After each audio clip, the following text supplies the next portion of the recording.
माँ मतलब नहीं, या माने जो नहीं है वही माया है, और बड़ी निरंतर बढ़ती। अच्छा उपाय क्या है? हम लोग भी जानते हैं, हम भी जानते, तुम भी जानते, पर उपाय बताओ महाराज। बात है मत बताओ, ये प्रवचन तो हमने 18 चैनल खोल के 19 बार सुन ले। उपाय बताओ, इससे बचा कैसे जाए? तो सुनो, माखी गुड़ में गड़ रही, पंख रही लपटाए, हाथ मले सिर धुने, लालच बुरी। अरे महाराज ये बहुत दोहा सुन ले, उपाय बताओ, उपाय बचे कैसे? सुनो, एक राजा ने घोषणा की, जो हमारी बकरी को भरपेट भोजन करवा करके आएगा उसे हम इनाम देंगे। अब बकरी तो बकरी महाराज, बड़े बड़े चरवाहे गडरिये पाल आए, गाडर रखने वाले गडरिये खूब आए, पाल साहब आए, दिन भर के लिए बकरी ले गए। ये पत्ती खवाई, वो पत्ती खवाई, ये पत्ती खवाई, वो पत्ती खवाई, पेट दंग हो गया, बकरी एकदम लाल मोटी तगड़ी हो गई। हाँ, अब पेट भर गया। लो महाराज, हमने खूब भरपेट खवाया है, आपकी बकरी का पेट भर गया, बिल्कुल भी सांस नहीं है, जबरदस्ती खवाया। राजा बोले ऐसे नहीं, चेक करेंगे। एक हरी पत्ती की टहनी ली और जहां बकरी के सामने रखी, सोई उसने फिर मुंह मार दिया। भूखी है भैया, बकरी की आदत है, जैसे ही हरी पत्ती की टहनी आई, भले ही आधा पत्ता खाया पर मुंह जरूर, भूखी है। अगर पेट भर गया था तो खाती नहीं। बड़े बड़े गडरिया हार गए। एक हमारे गांव का महात्मा पहुंच गया राजा के पास, राजा आप अपनी बकरी हमें दे दो, हम भरपेट भर लाएंगे, इसका पेट भर के लाएंगे। राजा बोला बड़ा दिमाग खराब है, बड़े बड़े गडरिया हार गए, बाबा बैरागी आदमी, माला जपते हो, तुम क्या खाक ठीक करोगे? क्या खाक बकरी का पेट भर पाओगे? महात्मा बोले चिंता मत करो, हमें दो।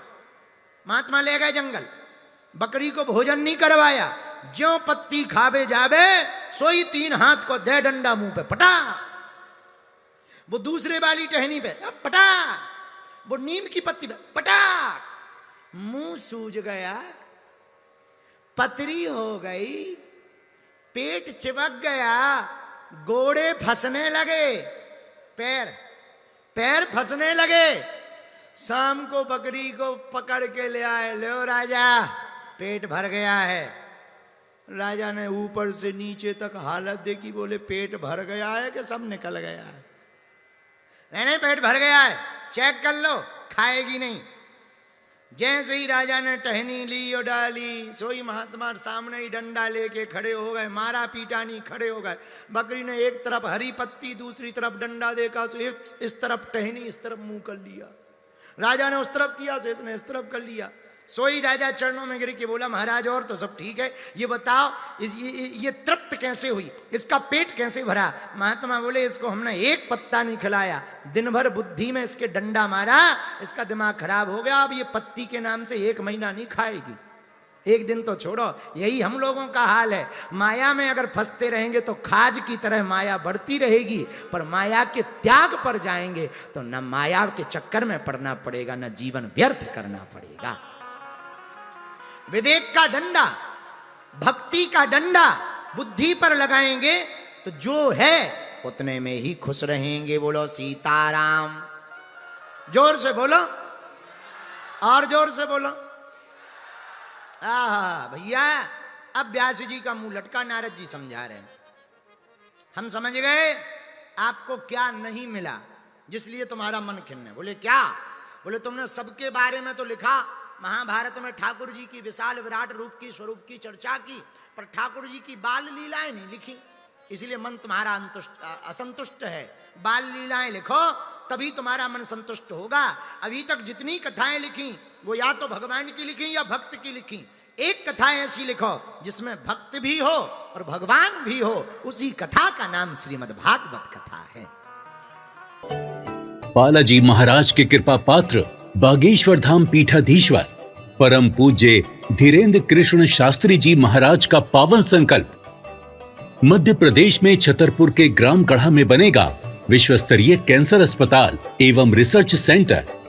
जिसकी आधारशिला देश के यशस्वी प्रधानमंत्री नरेंद्र मोदी जी के कर कमलों से रखी जा चुकी है। 200 करोड़ रुपए की लागत वाले 100 बेड के इस अस्पताल में गरीबों का होगा मुफ्त इलाज। ये बहुत बड़ा अवसर है, बहुत बड़ा काम है।